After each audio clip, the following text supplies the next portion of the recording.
Presiden pertama Republik Indonesia Soekarno, dikenal cerdas, tegas, dan berani dalam melawan bangsa luar yang menindas Indonesia. Sikap tersebut tidak muncul begitu saja, melainkan tumbuh sejak masa muda.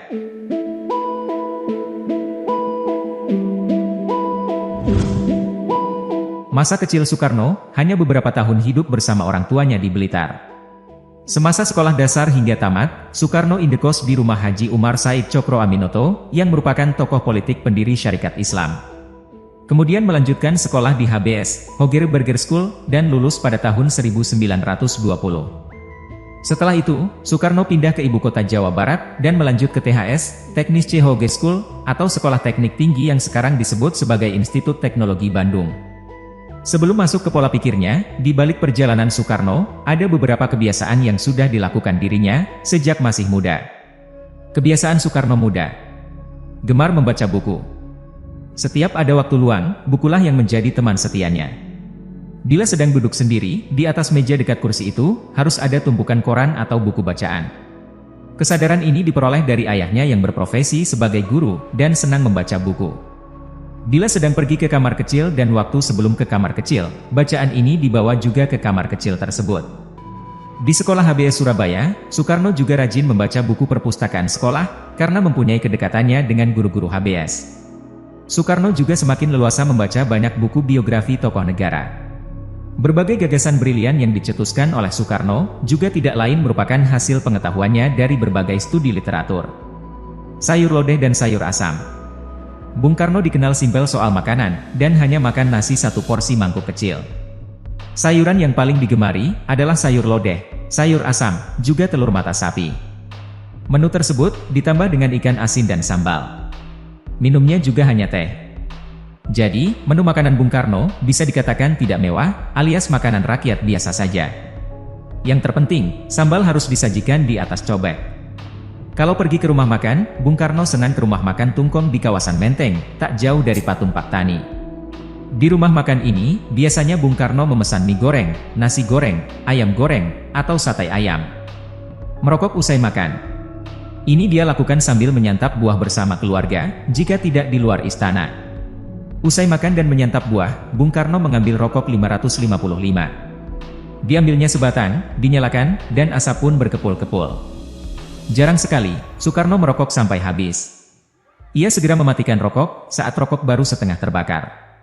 Di hisapan terakhir, asap rokok biasanya ditiupkan ke ubun-ubun Rahmawati, yang membuat sekeluarga pun tertawa terpingkal-pingkal. Aktif menulis di media massa.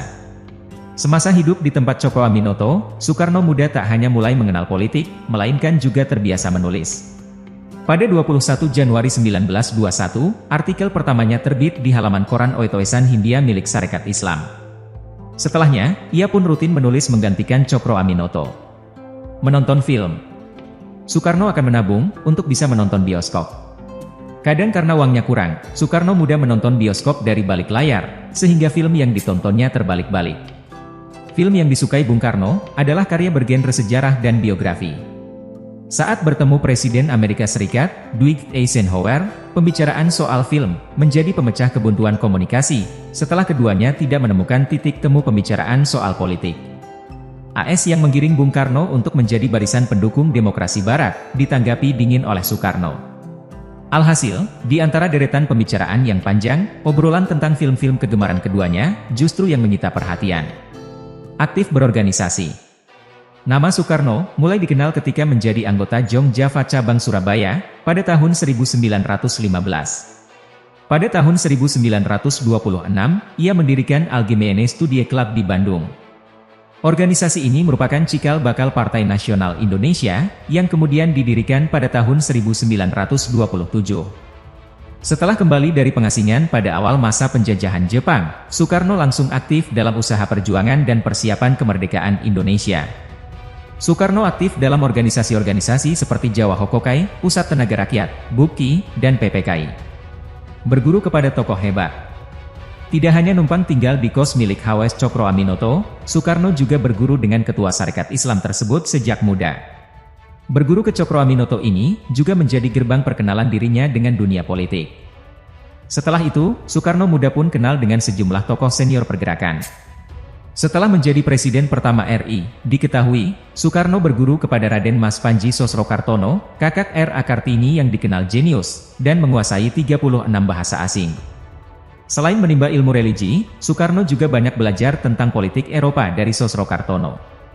Hal itu mengingat tingginya jam terbang Sosrokartono sebagai mantan wartawan Perang Dunia Pertama. Tak suka mabuk alkohol. Suatu ketika, ia diajak oleh Presiden Tito dari Yugoslavia untuk datang ke sebuah nightclub di Hotel Metropole Beograd. Di sana, sang putra Fajar hanya memesan air jeruk, tanpa adanya minuman alkohol. Ternyata, sang proklamator memang berpantang dengan segala jenis minuman alkohol. Menyanyi di kamar mandi. Saat mandi, kebiasaan unik Soekarno itu terkadang menyebalkan, dan sesekali dikomentari oleh teman-teman politiknya. Bung Karno sangat suka menyanyi sambil mandi. Bahkan ketika dia bersuara, dia tidak peduli jika nyanyiannya mengganggu orang lain. Siapa sangka, lagu yang sering ia nyanyikan adalah lagu gubahan komposer kawakan Johann Strauss berjudul One Day When We Were Young. Kehidupan religi Soekarno. Banyak yang mengira pemahaman Soekarno tentang agama biasa-biasa saja. Namun, Bung Karno telah membuktikan minatnya yang besar untuk melakukan kajian masalah-masalah keislaman. Kemudian, foto ini juga membuat heboh pada zamannya. Di tengah kunjungannya menemui Presiden Amerika Serikat Dwight Eisenhower pada tahun 1956 silam, sebelum mengunjungi Presiden AS, Bung Karno sholat berjamaah dengan para pengawalnya. Usai sholat berjamaah, Bung Karno tak langsung beranjak dari masjid. Dia berdoa sejenak, kemudian bangkit berdiri lagi melaksanakan sholat sunnah 2 rakaat. Sewaktu masih muda, dengan pikiran yang selalu kritis dan tajam, Soekarno sibuk memahami apa itu Tuhan. Ketika bertemu dengan Haji Agus Salim, mereka berbincang tentang konsep Tuhan. Namun, Bung Karno merasa tidak puas, pikirannya belum bisa menerima gambaran konsep Tuhan seperti yang dipaparkan Haji Agus Salim. Bagi Bung Karno, Tuhan tidak seperti itu. Apa yang Tuhan gambarkan, tidak cocok dengan apa yang saya anggap semula, kata Bung Karno kepada Agus Salim, sembari pamit pulang.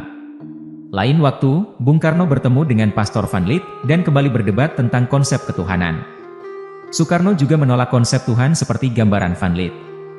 Van Lith hanya mengakui Tuhan sebagai penguasa kebaikan, tapi tidak dengan keburukan. Bung Karno menolak konsep itu.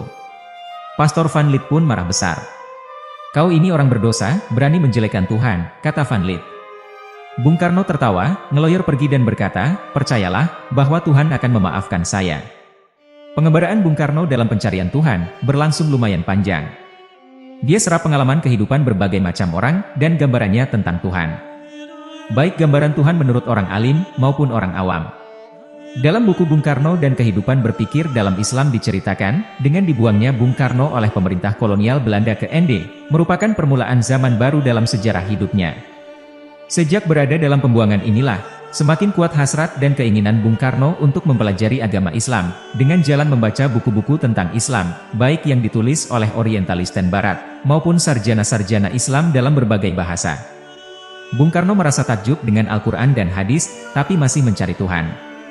Begitu juga konsep Tuhan dalam Hindu, Buddha, dan Kristen, tidak memuaskannya. Bung Karno sadar, menemukan Tuhan, tidak bisa diukur dari banyaknya buku yang dibaca, atau banyak berdiskusi dengan orang alim.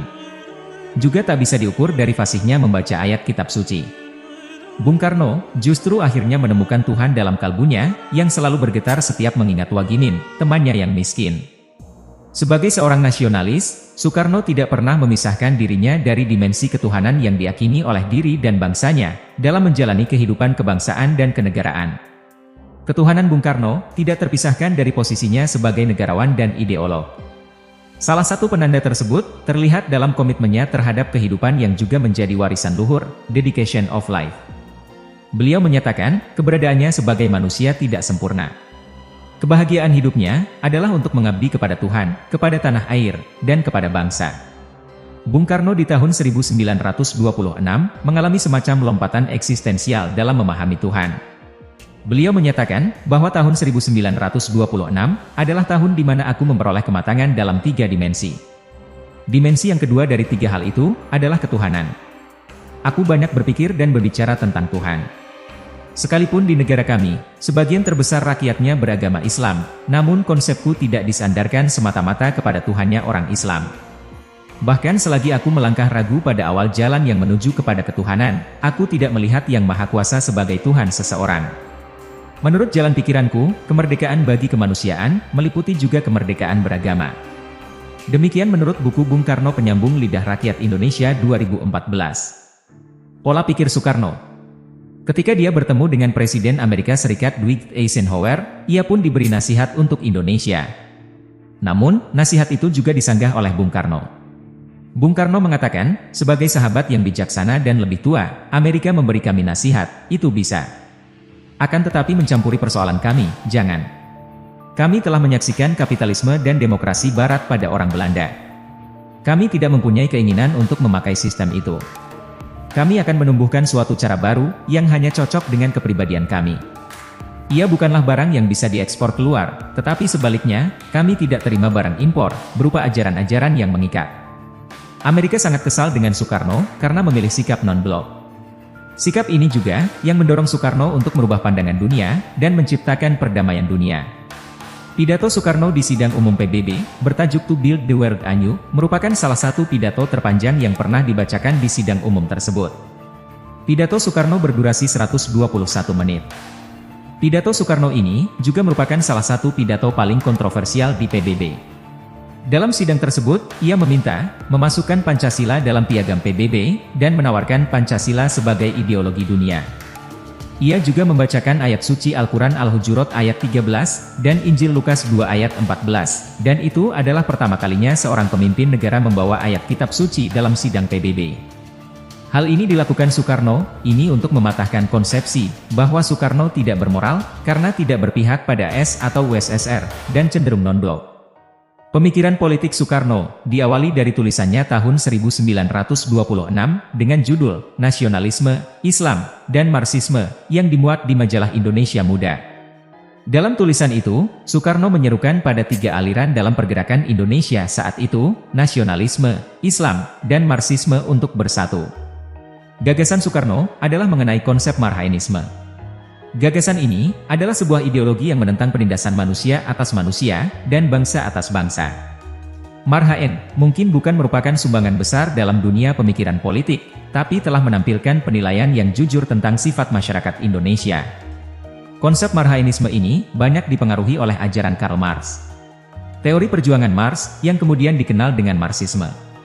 Teori Marxisme banyak berpengaruh dalam benak Soekarno dan menginspirasi Soekarno dalam pemikiran dan tingkah laku politiknya.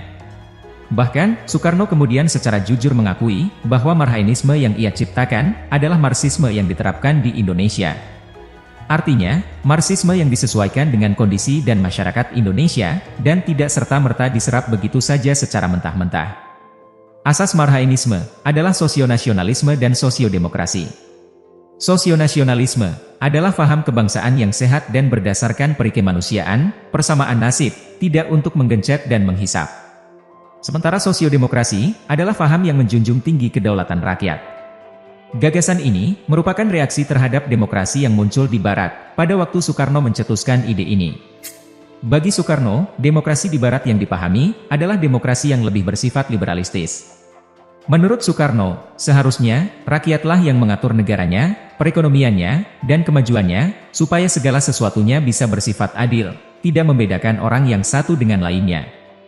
Prinsip utama yang menjadi titik perhatian Soekarno adalah kebangsaan. Hal ini terilhami oleh tulisan Dr. Sun Yat-sen, The Three People's Principles. Kebangsaan Soekarno semakin matang dengan pengaruh dari Mahatma Gandhi, yang menyatakan bahwa my nationalist is humanity.